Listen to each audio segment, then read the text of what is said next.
श्री हनुमते नमः। आप सभी का आपके अपनी चैनल आध्यात्मिक सागर में बहुत बहुत स्वागत है। आज मंगलवार को सुनिए हनुमान जी की कथा। एक नगर में एक वृद्धा रहती थी। उसका एक ही पुत्र था। उस वृद्धा की हनुमान जी पर बहुत गहरी आस्था थी। वह हर मंगलवार का व्रत रखती थी और हनुमान जी की पूजा आराधना करती थी। एक बार हनुमान जी ने अपनी भक्तिनी उस वृद्ध महिला की श्रद्धा का परीक्षण करने का विचार किया। हनुमान जी साधु का वेश धारण कर वृद्धा के घर गए और पुकारने लगे कि है कोई हनुमान भक्त जो हमारी इच्छा पूर्ण करे। तब आवाज उस वृद्धा के कान में पड़ी। पुकार सुनकर वृद्धा जल्दी से बाहर आई और साधु को प्रणाम कर बोली, आज्ञा महाराज। हनुमान वेशधारी साधु बोले, मैं भूखा हूँ, भोजन करूंगा, तुम थोड़ी सी जमीन लीप दो। वृद्धा दुविधा में पड़ गई। अंततः हाथ जोड़कर बोली, महाराज, लीपने और मिट्टी खोदने के अतिरिक्त आप कोई दूसरी आज्ञा दें, मैं अवश्य पूर्ण करूंगी। साधु ने 3 बार प्रतिज्ञा कराने के बाद कहा, तू अपने बेटे को बुला, मैं उसकी पीठ पर आग जलाकर भोजन बनाऊंगा। यह सुनकर वृद्धा घबरा गई, परंतु वह प्रतिज्ञाबद्ध थी। उसने अपने पुत्र को बुलाकर साधु को सौंप दिया। साधु वेशधारी हनुमान जी ने वृद्धा के हाथों से ही उसके पुत्र को पेट के बल लेटाया और उसकी पीठ पर आग लगवा दी। आग जलाकर दुखी मन से वृद्धा अपने घर में चली गई। इधर भोजन बनाकर साधु ने वृद्धा को बुलाकर कहा कि उनका भोजन बन गया है, तुम अपने पुत्र को पुकारो ताकि वह भी आकर भोग लगा ले। इस पर वृद्धा बोली, उसका नाम लेकर मुझे और कष्ट न दें। लेकिन जब साधु महाराज नहीं माने तो वृद्धा ने अपने पुत्र को आवाज लगाई। वह अपनी माँ के पास आ गया और अपने पुत्र को जीवित देखकर वृद्धा को बहुत आश्चर्य हुआ। वह साधु के चरणों में गिर पड़ी। तब हनुमान जी अपने वास्तविक रूप में प्रकट हुए और वृद्धा को भक्ति का आशीर्वाद दिया। तो प्रेम से बोले, शंकर भगवान की जय हो, बजरंग बली की जय हो। आइए सुनते हैं मंगलवार व्रत की पौराणिक कथा। एक बार नैमिषारण्य तीर्थ में 80,000 मुनि एकत्र होकर पुराणों के ज्ञाता श्री सूत जी से पूछने लगे, हे महामुने, आपने हमें अनेक पुराणों की कथा सुनाई है। अब कृपा करके हमें ऐसा व्रत और कथा बताएं जिसके करने से संतान की प्राप्ति हो तथा मनुष्यों को रोग, शोक, अग्नि, सर्व दुख आदि का भय दूर हो, क्योंकि कलयुग में सभी जीवों की आयु बहुत कम है। फिर इस पर उन्हें रोग, चिंता के कष्ट लगे रहेंगे तो फिर वह श्री हरि चरणों में अपना ध्यान कैसे लगा सकेंगे। श्री सूत जी बोले, हे मुनियों, आपने लोक कल्याण के लिए बहुत ही उत्तम बात पूछी है। एक बार युधिष्ठिर ने भगवान श्री कृष्ण से लोक कल्याण के लिए यही प्रश्न किया था। भगवान श्री कृष्ण और युधिष्ठिर का संवाद तुम्हारे सामने कहता हूँ, ध्यान पूर्वक सुनो। एक समय पांडवों की सभा में श्री कृष्ण जी बैठे हुए थे।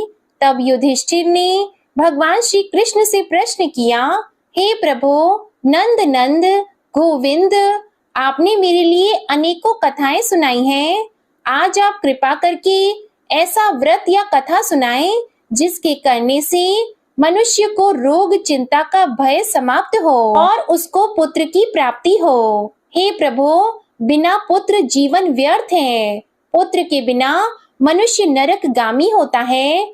पुत्र के बिना मनुष्य पितृ ऋण से छुटकारा नहीं पा सकता और न ही उसका पुन्नग नामक नरक से उद्धार हो सकता है। अतः पुत्रदायक व्रत बताएं। श्री कृष्ण भगवान बोले, हे राजन, मैं एक प्राचीन इतिहास सुनाता हूँ, आप उसे ध्यान पूर्वक सुनो। कुंडलपुर नामक एक नगर था। उसमें नंदा नामक एक ब्राह्मण रहता था। भगवान की कृपा से उसके पास सब कुछ था, फिर भी वह दुखी था। इसका कारण यह था कि ब्राह्मण की स्त्री सुनंदा की कोई संतान नहीं थी।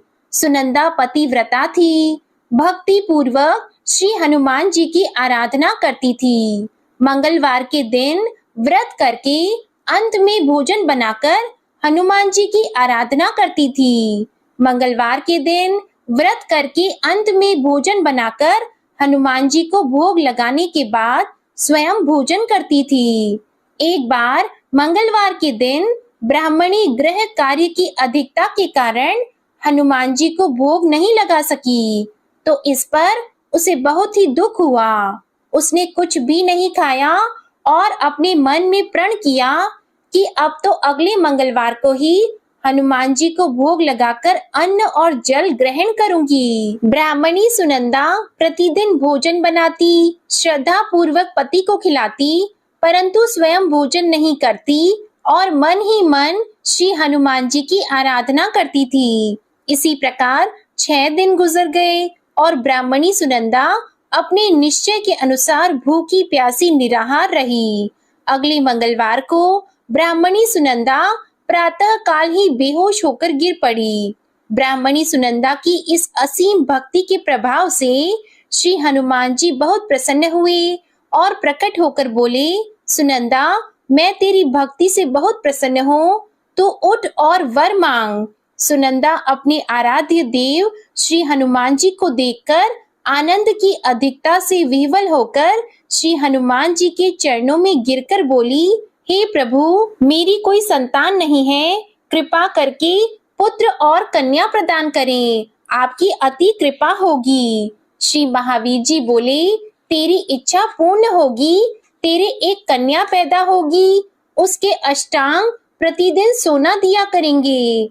इस प्रकार कहकर श्री महावीर जी अंतर्ध्यान हो गए। ब्राह्मणी सुनंदा बहुत हर्षित हुई और समाचार अपने पति से कहा। ब्राह्मण देव कन्या का वरदान सुनकर कुछ दुखी हुए, परंतु सोना मिलने की बात सुनी तो बहुत प्रसन्न हुए। उन्होंने विचार किया कि ऐसी कन्या के साथ मेरी निर्धनता भी समाप्त हो जाएगी। श्री हनुमान जी की कृपा से वह ब्राह्मणी गर्भवती हुई और 10वें महीने में उसे बहुत ही सुंदर पुत्री प्राप्त हुई। यह बच्ची अपने पिता के घर में ठीक उसी तरह से बढ़ने लगी जिस प्रकार शुक्ल पक्ष का चंद्रमा बढ़ता है। 10वें दिन ब्राह्मण ने उस बालिका का नामकरण संस्कार कराया। उसके कुल पुरोहित ने उस बालिका का नाम रत्नावली रखा, क्योंकि यह कन्या सोना प्रदान किया करती थी। इस कन्या ने पूर्व जन्म में बड़े ही विधान से मंगल देव का व्रत किया था। रत्नावली का अष्टांग बहुत सा सोना देता था। उस सोने से नंदा ब्राह्मण बहुत ही धनवान हो गया। अब ब्राह्मणी सुनंदा भी बहुत अभिमान करने लगी थी। समय बीतता रहा। अब रत्नावली 10 वर्ष की हो चुकी थी। एक दिन जब नंदा ब्राह्मण प्रसन्न चित्त था, तब सुनंदा ने अपने पति से कहा, मेरी पुत्री रत्नावली विवाह के योग्य हो गई है, इसलिए आप कोई सुंदर और योग्य वर देखकर विवाह कर दें।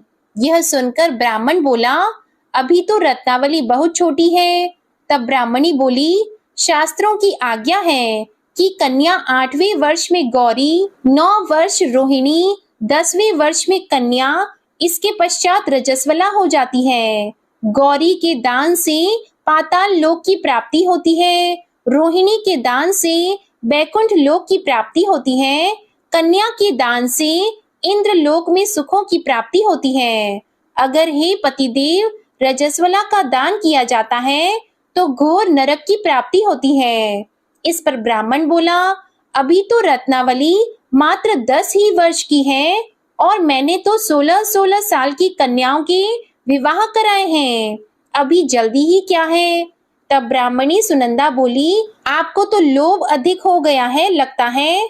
अगर 11वें वर्ष में विवाह नहीं होता है तो उसमें मासिक धर्म के रक्त का पिता और बड़े भाई को पान करना पड़ता है।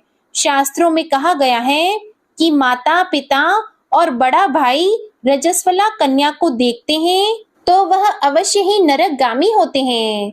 तब ब्राह्मण बोला, अच्छी बात है, कल मैं अवश्य ही योग्य वर की तलाश में अपना दूत भेजूंगा। दूसरे दिन ब्राह्मण ने अपने दूत को बुलाया और आज्ञा दी कि जैसी सुंदर मेरी कन्या है वैसा ही सुंदर वर उसके लिए तलाश करो। दूत अपने स्वामी की आज्ञा पाकर निकल पड़ा। पंपई नगरी में उसने एक सुंदर लड़के को देखा। यह बालक एक ब्राह्मण परिवार का बहुत गुणवान पुत्र था। इसका नाम सोमेश्वर था। दूत ने इस सुंदर और गुणवान ब्राह्मण पुत्र के बारे में अपने स्वामी को पूर्ण विवरण दिया। ब्राह्मण नंदा को भी सोमेश्वर अच्छा लगा और फिर एक शुभ मुहूर्त में विधि पूर्वक कन्यादान करके ब्राह्मण संतुष्ट हुए। परंतु ब्राह्मण के मन में तो लोभ समाया हुआ था।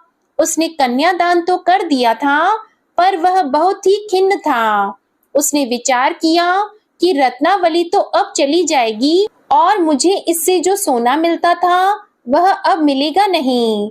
मेरे पास जो धन था कुछ तो इसके विवाह में खर्च हो गया और जो शेष बचा है वह भी कुछ दिनों के बाद समाप्त हो जाएगा। मैंने तो इसका विवाह करके बहुत बड़ी भूल कर दी है। अब कोई ऐसा उपाय हो कि रत्नावली मेरे घर में ही बनी रहे, अपनी ससुराल न जाए। लोभ रूपी राक्षस ब्राह्मण के मस्तिष्क पर छाता जा रहा था। रात भर अपनी शैया पर बेचैनी से करवटें बदलते बदलते उसने एक बहुत ही क्रूर निर्णय लिया। उसने विचार किया कि जब रत्नावली को उसका पति सोमेश्वर अपने घर के लिए जाएगा तो वह मार्ग में छिपकर सोमेश्वर का वध कर देगा और अपनी लड़की को अपने घर ले आएगा, जिससे नियमित रूप से उसे सोना भी मिलता रहेगा और समाज का कोई मनुष्य उसे दोष भी नहीं दे सकेगा। जब अगले दिन सुबह हुई तो नंदा और सुनंदा ने अपने जमाई तथा लड़की को बहुत सारा धन देकर विदा किया। सोमेश्वर अपनी पत्नी रत्नावली को लेकर ससुराल से अपने घर की तरफ चल दिया। ब्राह्मण नंदा महालोभ के वशीभूत होकर अपनी मति खो चुका था। पाप पुण्य का उसे विचार नहीं रहा था।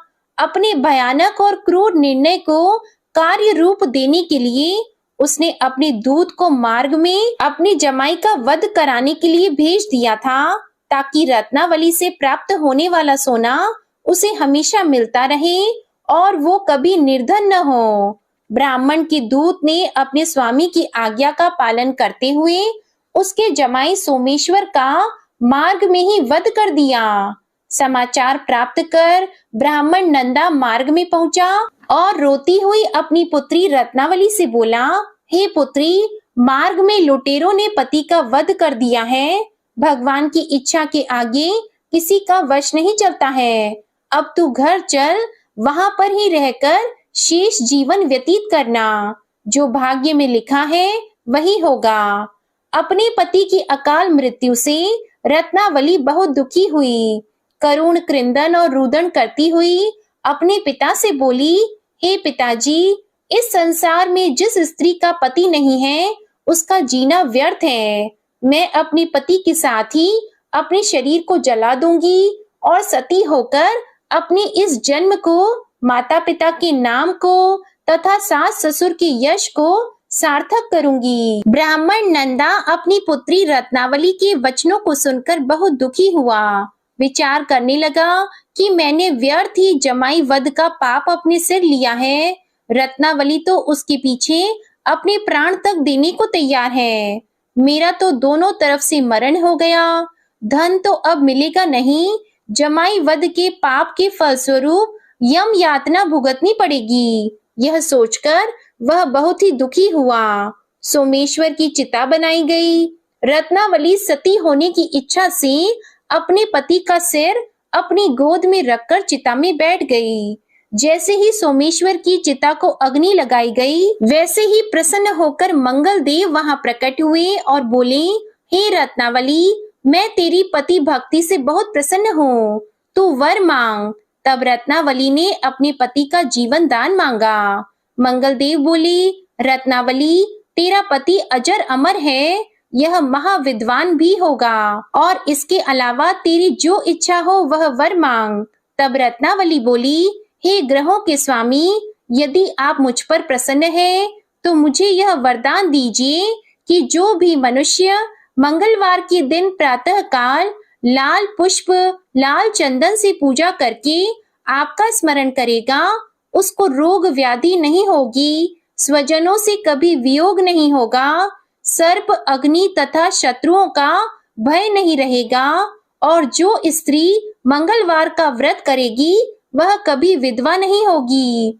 मंगल देव ने तथास्तु कहकर अंतर ध्यान हो गए। सोमेश्वर मंगल देव की कृपा से जीवित हो उठा। रत्नावली अपने पति को पुनः प्राप्त कर बहुत प्रसन्न हुई और मंगल देव का व्रत प्रत्येक मंगलवार को करके व्रतराज और मंगल देव की कृपा से इस लोक में सुख ऐश्वर्य को भोगते हुए अंत में अपने पति के साथ स्वर्ग लोक को गई। प्रेम से बोलिए जय श्री हनुमान। आइए अब सुनते हैं श्री राम नाम की महिमा।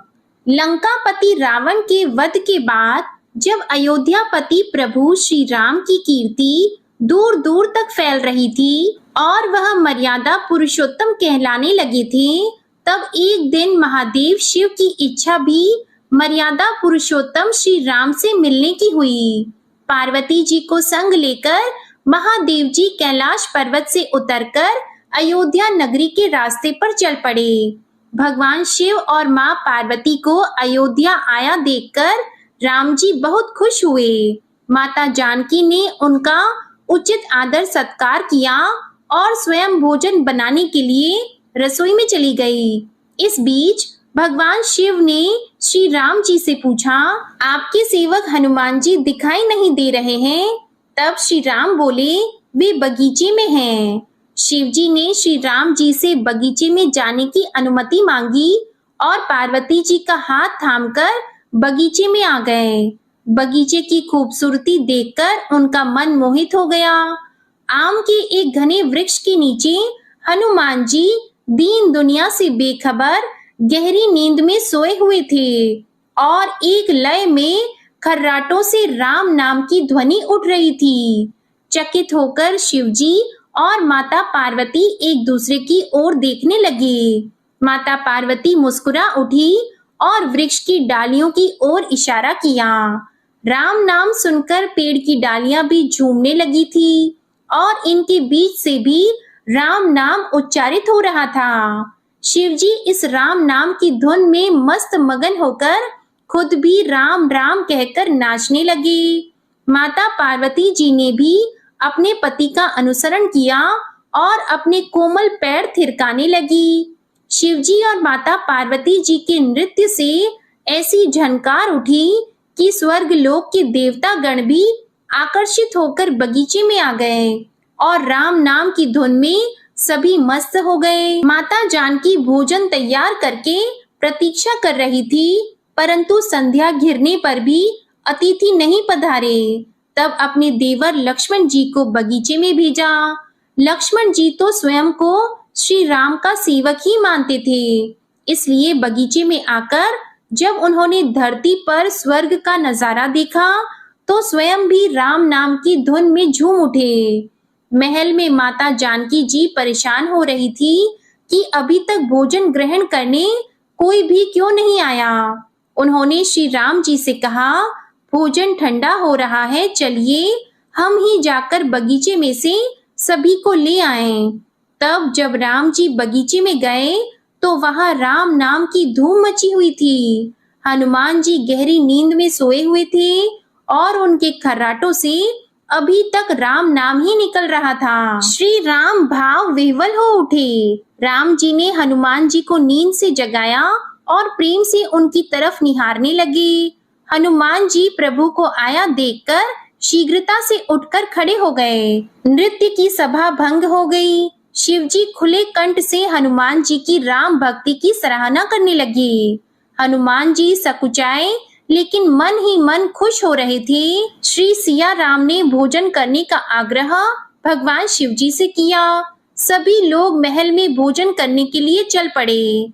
माता जानकी जी भोजन परोसने लगी। हनुमान जी को भी श्री राम जी ने पंक्ति में बैठने का आदेश दिया।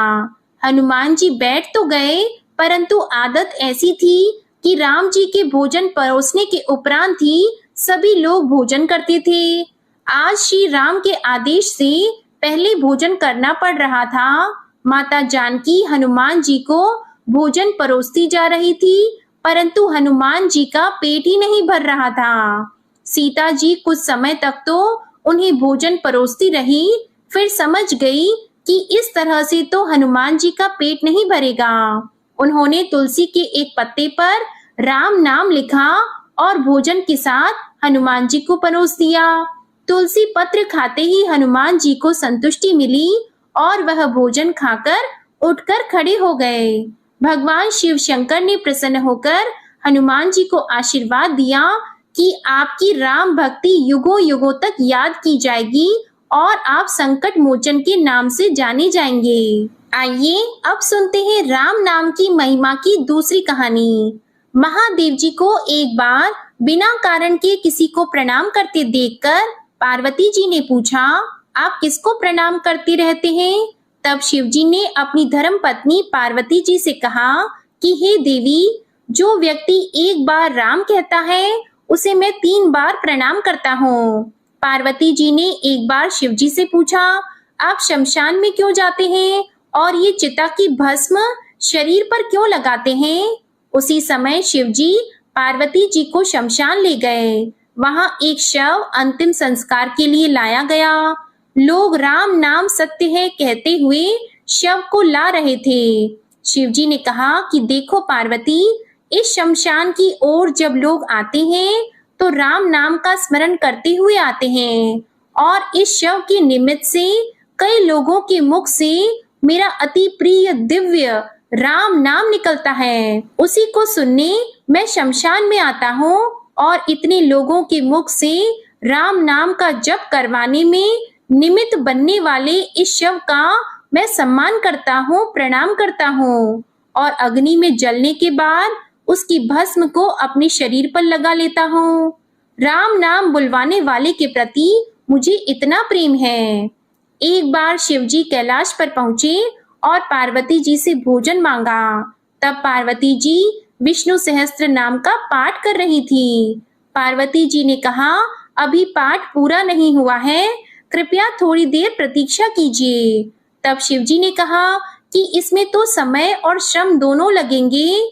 संत लोग जिस तरह से सहस्त्र नाम को छोटा कर लेते हैं और नित्य जपते हैं, वैसा उपाय कर लो। तो पार्वती जी ने पूछा कि वो उपाय कैसे करते हैं, मैं सुनना चाहती हूँ। तो शिव जी ने बताया, केवल एक बार राम कह लो, तुम्हें सहस्त्र नाम भगवान के 1000 नाम लेने का फल मिल जाएगा। एक राम नाम 1000 दिव्य नामों के समान है।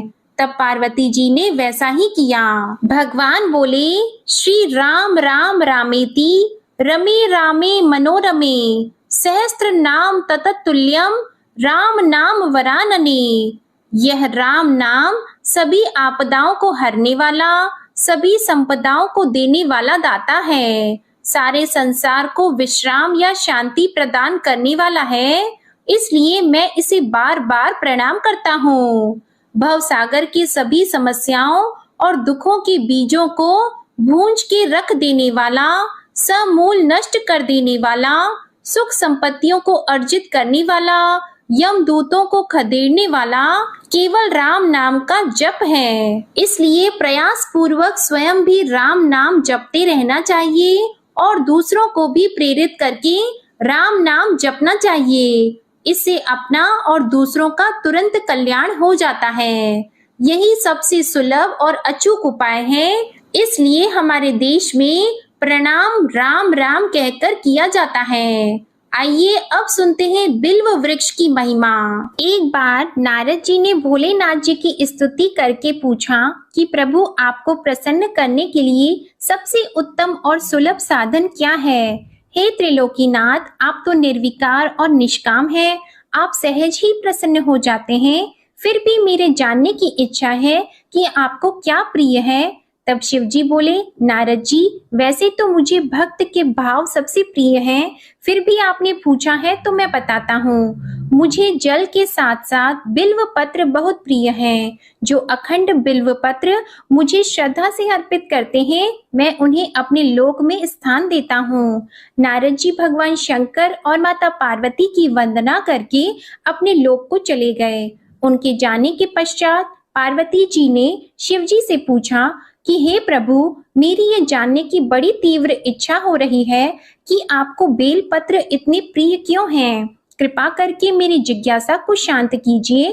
तब शिव जी बोले, हे शिवे, बिल्व के पत्ते मेरी जटा के समान हैं। उसका त्रिपत्र यानी 3 पत्ते ऋग्वेद, यजुर्वेद और सामवेद हैं। शाखाएं समस्त शास्त्र का स्वरूप है। बिल्व वृक्ष को आप पृथ्वी का कल्प वृक्ष समझें, जो ब्रह्मा, विष्णु और शिव स्वरूप है। हे पार्वती, स्वयं महालक्ष्मी जी ने शैल पर्वत पर बिल्व वृक्ष रूप में जन्म लिया था।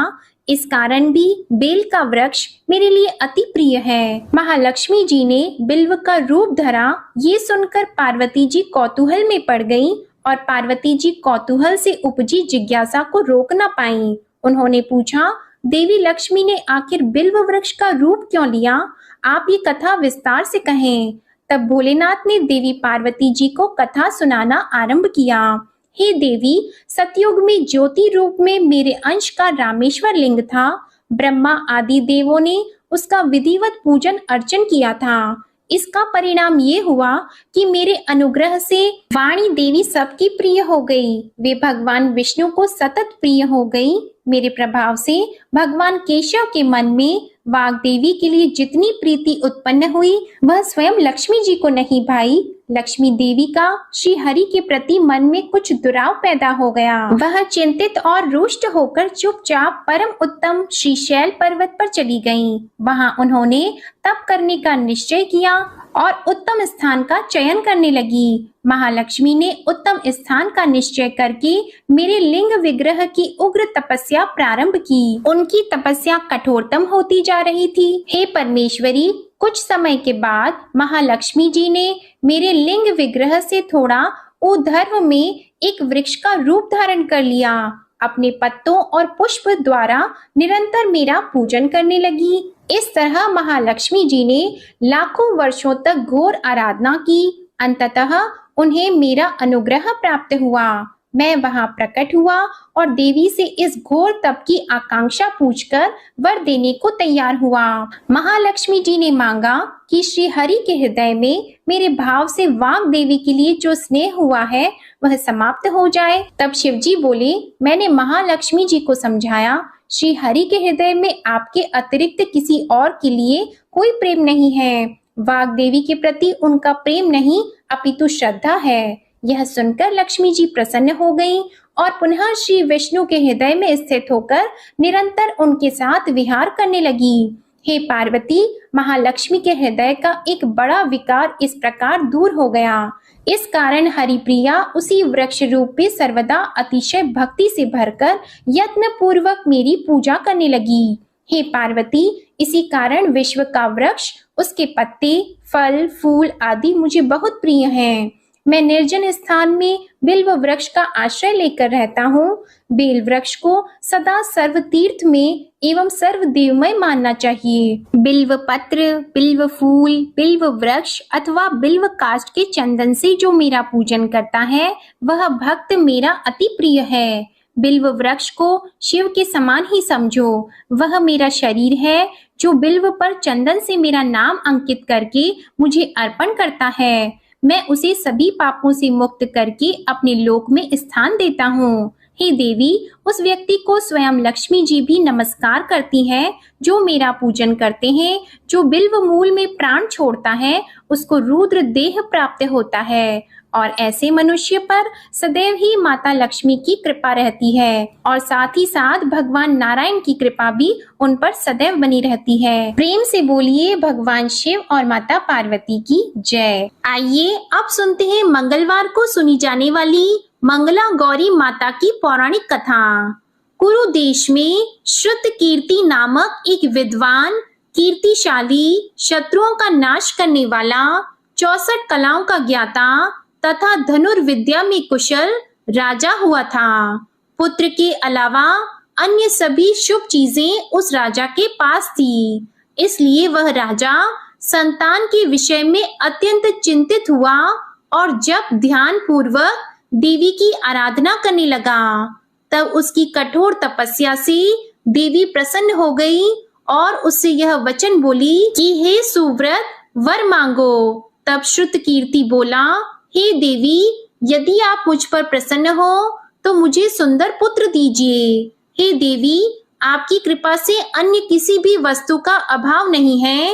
तब उसका यह वचन सुनकर पवित्र मुस्कान वाली देवी ने कहा, राजन, तुमने अत्यंत दुर्लभ वर मांगा है, फिर भी कृपावश मैं तुम्हें अवश्य दूंगी। किंतु हे राजन, सुनिए, यदि परम गुण पुत्र चाहते हो तो वह केवल 16 वर्ष तक जीवित रहेगा, और यदि रूप तथा विद्या से पुत्र चाहते हो तो दीर्घ जीवी होगा। देवी का यह वचन सुनकर राजा चिंतित हो उठा और पुनः अपनी पत्नी से परामर्श करके उसने गुणवान तथा सभी शुभ लक्षणों से संपन्न 16 वर्ष की आयु वाला पुत्र मांगा। तब देवी ने भक्ति संपन्न राजा से कहा, हे नृपनंदन, मेरे मंदिर के द्वार पर आम का वृक्ष है, उसका एक फल लाकर मेरी आज्ञा से अपनी पत्नी को उसे भक्षण हेतु प्रदान करो, जिससे वह शीघ्र ही गर्भ धारण करेगी, इसमें संदेह नहीं है। प्रसन्न होकर राजा ने वैसा ही किया और उसकी पत्नी ने गर्भ धारण कर लिया। 10वें महीने में उसने देवतुल्य सुंदर पुत्र को जन्म दिया। तब हर्ष तथा शोक से युक्त राजा ने बालक का जात कर्म आदि संस्कार किया और शिव का स्मरण करते हुए उसका नाम चिरायु रखा।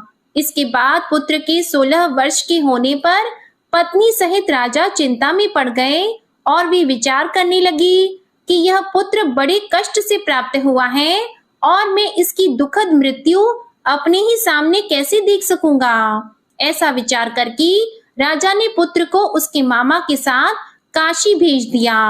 प्रस्थान के समय राजा की पत्नी ने अपने भाई से कहा कि आप मेरे पुत्र को काशी ले जाइए। मैंने भगवान मृत्युंजय से पूर्व में पुत्र के लिए प्रार्थना की थी और कहा था कि हे विश्वेश, आप जगतपति की यात्रा के लिए मैं उस पुत्र को अवश्य भेजूंगी। अतः आप मेरे पुत्र को आज ही ले जाइए और सावधानी पूर्वक इसकी रक्षा कीजिएगा। अपनी बहन की यह बात सुनकर भांजे के साथ वह चल पड़ा।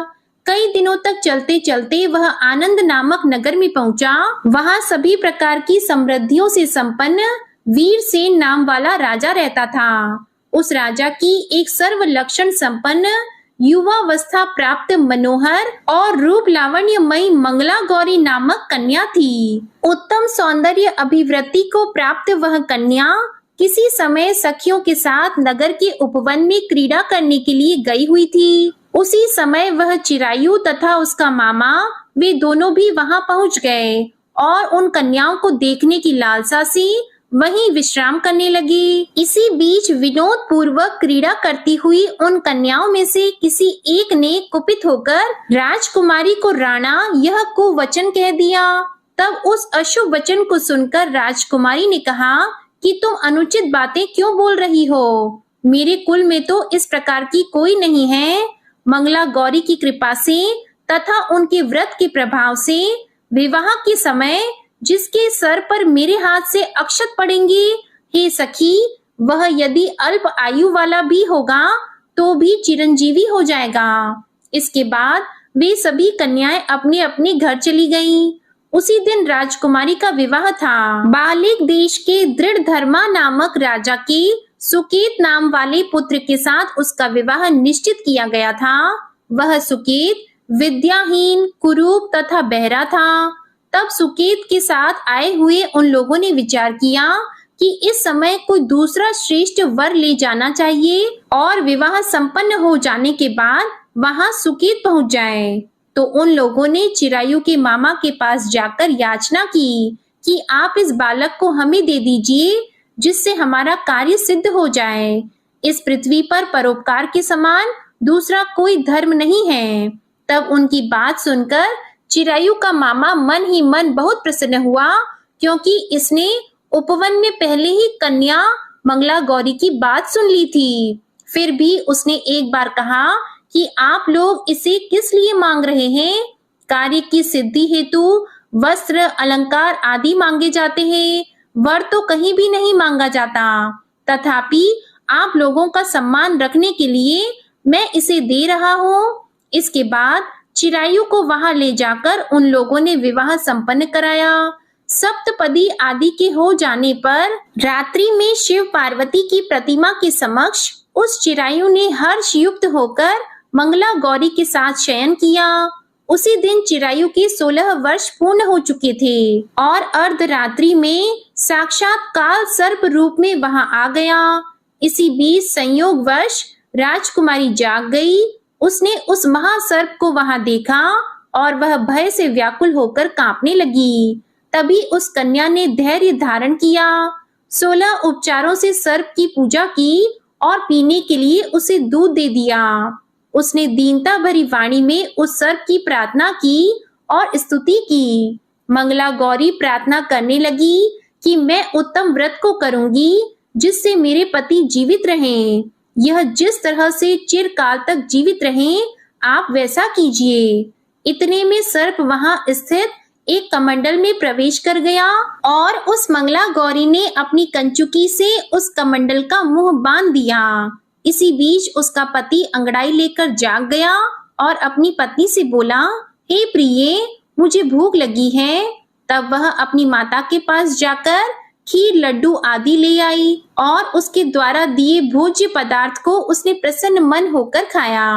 भोजन के बाद हाथ धोते समय उसके हाथ से अंगूठी गिर पड़ी। तांबूल खाकर वह पुनः सो गया। उसके बाद मंगला गौरी कमंडल को फेंकने के लिए जाने लगी। विधि की कैसी गति है कि उस कमंडल में से बाहर की ओर जगमग करती हुई हार कांति को देखकर वह आश्चर्यचकित हो गई। घट में स्थित उस हार को उसने अपने कंठ में धारण कर लिया। इसके बाद कुछ रात शेष रहते ही चिरायु का मामा आकर उसे ले गया। इसके बाद वर पक्ष के लोग सुकेत को वहां ले आए। उसे देखकर मंगला गौरी ने कहा कि यह मेरा पति नहीं है। तब उन सभी ने उससे कहा कि हे शुभे, तुम यह क्या बोल रही हो? यहाँ तुम्हारा कोई परिचायक हो तो उसे हम लोगों को बताओ। मंगला गौरी बोली, जिसने रात में 9 रत्नों से बनी अंगूठी दी है, उसकी अंगुली में इसे डालकर परिचायक निशानी देख ले। मेरे पति ने रात्रि में मुझे जो हार दिया था, उसके रत्नों का समुदाय कैसा है, उस बात को ये बताएं। ये तो कोई अन्य ही है। इसके अलावा रात में परस्पर भाषण तथा भोजन आदि जो कुछ किया गया था, उसे भी यह बता दें, तब यह निश्चय ही मेरे पति हैं। इस प्रकार उसका वचन सुनकर सभी ठीक है कहने लगे, किंतु जब एक भी बात ना मिली, तब सभी ने सुकेत को उसका पति होने से निषिद्ध कर दिया और वर पक्ष वाले जिस तरह से आए थे उसी तरह से चले गए। उसके बाद अपने वंश को बढ़ाने वाली महान यश से संपन्न तथा परम मनस्वी मंगला गौरी के पिता ने अन्न पान आदि का सत्र चलाया। उन्होंने वर पक्ष का वृतांत कानों कान सुन लिया कि स्वरूप से कुरूप होने के कारण लोगों के द्वारा किसी अन्य को वर के रूप में आदर पूर्वक लाया गया था। तब उन्होंने अपनी कन्या को पर्दे के भीतर बिठा दिया। उसके बाद 1 वर्ष बीतने पर यात्रा करके चिरायु अपने मामा के साथ यह देखने आया कि विवाह के बाद वहां क्या हुआ। तब भीतर से उसे देखकर वह मंगला गौरी अत्यंत प्रसन्न हुई और माता पिता से बोली कि मेरे पति आ गए हैं। तब राजा ने अपने स्वजनों को बुलाकर पूर्व में कहे गए सभी परिचायकों को निशानी को देकर मंद मुस्कान वाली अपनी कन्या चिरायु को सौंप दी। राजा ने शिष्ट जनों को साथ लेकर विवाह का उत्सव कराया। इसके बाद राजा वीरसेन ने वस्त्र, आभूषण आदि, सेना, घोड़े, रथ और अन्य भी बहुत सी सामग्रियां देकर उन्हें विदा किया। उसके बाद कुल को आनंदित करने वाला वह चिरायु पत्नी तथा मामा को साथ लेकर सेना के साथ अपने नगर पहुंचा। लोगों के मुख से उसे आया हुआ सुनकर उसके माता पिता को विश्वास नहीं हुआ। उन्होंने सोचा कि प्रारब्ध अन्यथा कैसे हो सकता है। इतने में वह अपने माता पिता के पास आ गया और स्नेह से परिपूर्ण वह चिरायु भक्ति पूर्वक उनके चरणों में गिर पड़ा। तब अपने पुत्र का मस्तक सूंघकर उन दोनों ने परम आनंद प्राप्त किया। पुत्र वधू मंगला गौरी ने भी सास ससुर को प्रणाम किया। तब सास उसे अपनी गोद में बिठाकर सारा वृतांत शीघ्रता पूर्वक पूछने लगी। हे महामुनि, तब पुत्र वधू ने भी मंगला गौरी के उत्तम व्रत महात्म्य तथा जो कुछ घटित हुआ था वह सब वृतांत बताया। जो कोई भी इसका श्रवण करता है या जो इसे कहता है उसके सभी मनोरथ पूर्ण हो जाते हैं, इसमें संदेह नहीं है। प्रेम से बोलिए मंगला गौरी माता की जय हो। आपको ये मंगलवार व्रत कथा अच्छी लगी हो तो वीडियो को लाइक करिएगा, शेयर करिएगा और चैनल को भी सब्सक्राइब करिएगा। इसी के साथ आप हमारे चैनल पर पौष मास महात्म्य की कथाओं को भी जरूर सुनिएगा। जय श्री राम, जय हनुमान।